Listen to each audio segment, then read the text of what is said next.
Friends, welcome to my channel. Don't forget to like and subscribe. It's not difficult for you, but it's nice for me, and we're starting. I hate unexpected phone calls. I don't like Mondays. I'm usually in high spirits after the weekend, and the boring routine of paperwork seems so depressing. My wife Kate called during lunch to find out when I would be home. She was going shopping and wanted to be home when I arrived. Then the phone rang at 2 o'clock in the afternoon, when I was putting the finishing touches to the client database. I tried to put the phone back on the hook and repeat the last few keystrokes. "Good afternoon, Dave Marshall." There was no response, just a lot of background noise and a few muffled voices. "Good afternoon, Dave Marshall." Still nothing. I almost hung up, thinking it was just kids making nasty calls. Then I realized it was my wife Kate. Kate often accidentally redial on her phone. I wouldn't mind $1 for every time she did it. When I realized who it was, I decided to eavesdrop on her shopping trip. My birthday was just around the corner, and I could get some idea of what she wanted to give me. It turned out to be one of my worst decisions that day. "Don't worry, my husband is at work, and I don't need to be home until 5 in the evening. We have 2 hours. It's so nice. Don't stop." It was Kate's voice, of course. It wasn't a shopping trip. The rustling of clothes and moaning continued for several minutes. For how long I do not know. I was in shock. I knew it was a guy by the grunts he made in response to what Kate was doing to him. Yes, oh yes, oh. I strained to hear what was going on. One part of me didn't believe it. There must be a simple explanation. Another, logical part of my brain was telling me that it was true, that she was cheating on me. I didn't recognize the male voice, so I was pretty sure it wasn't one of our friends. So who was it? Why was she cheating on us? Kate's burst of giggles brought me back to the phone call. "Dude, you're the best. My wife is no match for you. It's just a magical mouth." "Yeah, well, don't stop." A louder than usual grunt on the phone brought my attention back to what was happening there. Kate mumbled, "Not yet. I want to continue." The creak of springs, the sound of their kisses. When the frantic sounds of my wife and lover copulating rang through the phone lines, I finally lost control. I couldn't take it anymore and threw the phone against the wall. It shattered into 1,000 different pieces, which scattered like confetti on the furniture and on the floor. For the next hour, I sat there in pitiful despair, tears streaming down my cheeks. I put my head in my hands and sobbed about what I had lost. How could she do that? She never said she wasn't happy with our life. How long has she been doing this? Did I get sloppy seconds, and from whom? My marriage broke up. She wanted someone else, but I could never share her. I loved her too much for that. I will never become a cuckold. I felt humiliated as a man and as a lover. Her comments about his size made me feel inferior, and that made me even angrier. I decided that I would go home, talk to her about it, then pack my bag and leave. Thank God we didn't have children.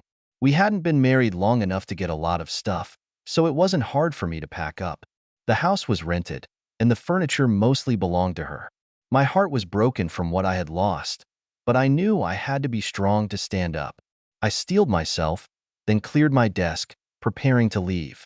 Just as I was packing my briefcase, my secretary knocked and came in. She stopped and stared at me with my red, swollen eyes.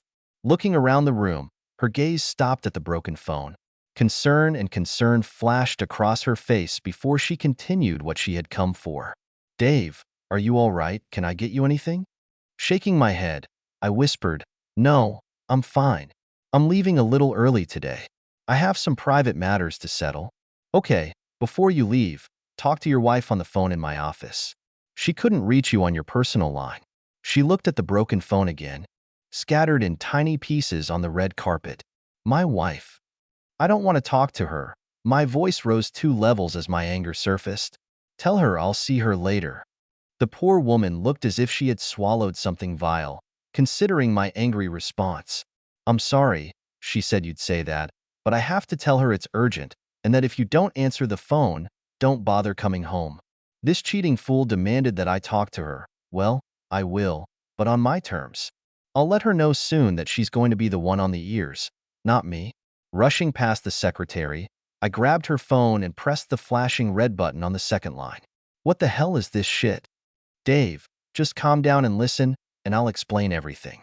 My anger couldn't be controlled. but I thought I'd give her enough rope to hang herself and then let her know that I'd heard everything. Okay, explain it. Oh, that's how it was. Now I know you're angry, but you hung up a little earlier than I thought. I thought you'd try to tape what I was doing so you could let me listen to it later. Well, never mind. I cut her off. Did you know that I was listening? Did you do this knowing that I could hear what was going on? Well, of course I knew, after all. I dialed the number and waited for you to answer before we started. Now I know it's confusing, so let me get this straight. First of all, I know about your little affair with Debbie and I know it's over. It was just to let you know that both can play. Now you understand the pain I felt when I found out about it. I was stunned. She knew about me and Debbie. How could she? It only lasted a month, 5 secret meetings. The guilt was too great, so I ended it. How could she know about this? I didn't tell anyone. Debbie, that fool. It's all her doing. Debbie was upset that I broke up with her. Did she tell Kate? That was the only plausible answer I could come up with. Dave? Dave? Are you here? Yes, I'm here. My anger subsided a little, and my voice almost returned to normal. Who was the guy you were making love to? How could you know about Debbie? Why didn't you just tell me? Out of order. At first, Debbie was a little angry that you dumped her, and she called me, telling me all the juicy details. I'm sure she exaggerated a bit, but it was enough that I knew you were having an affair. Why didn't I tell you? Well, I thought that the method I chose was more weighty. I wanted you to know that pain can be two-sided. Kate paused before continuing. As for who he was, you'll never know. It's part of your punishment, and you won't know if I really cheated, and if so, who it was with. What do you mean? Did you really cheat? Well, yes, you did hear something, but did it really happen? Or did I just act it out to make you think I did it? Sure, there was a guy there, but did I let him use me, or was it all a sham? You have to ask yourself if you think I'm really going to cheat on you, just like I should have asked myself about you. Again, this is part of the punishment. I'll never tell you what really happened. You'll just have to come to terms with it the same way I have to come to terms with what you did. I didn't know what to say. I knew I'd heard everything. Now she was telling me that maybe it was all a sham to make me think she was cheating. How to deal with it? If I knew for sure, I could have reacted, but not knowing really left me no choice. Kate broke into my thoughts. Her voice was softer this time. Dave, I never said that he was a better lover than you, only that he was bigger and reached places that you didn't reach. So, was that a lie too? Or did he actually do something to me that you could never have done? I had to think the same thing when Debbie told me about you too. I stood there shaking my head, not sure of anything. Was it all real, or was it all a bad dream? I had no answers to anything. Dave, I love you and I want us to stay together, but I couldn't stay with you if you didn't really understand the pain I've been through. This was my way of solving this problem for me. We'll talk about it when you get home, but now I have to go. I love you. She hung up before I could answer. What could I possibly say? We did talk later. I explained everything I did and why. She cried a lot, and then she told me that she could get over it if we were both faithful to each other from now on. She never told me if she cheated on me or not. I begged her to tell me the truth so that I could get through this, but she said it wasn't the right time. 6 months later, things were getting worse and worse. I couldn't get it out of my head, and it seemed like we were going to break up. I even refused to make love to Kate until she presented a note from her doctor saying that she did not have sexually transmitted diseases. She was offended at first, but I told her I wasn't going to take any chances. She finally understood and agreed. It didn't help. It wasn't the thought of her making love to someone else. I could handle that. The uncertainty was much worse. I eventually moved from the master bedroom to a spare room so I could have some privacy. I couldn't be in the same bed with her without getting angry. We haven't had love since it all started.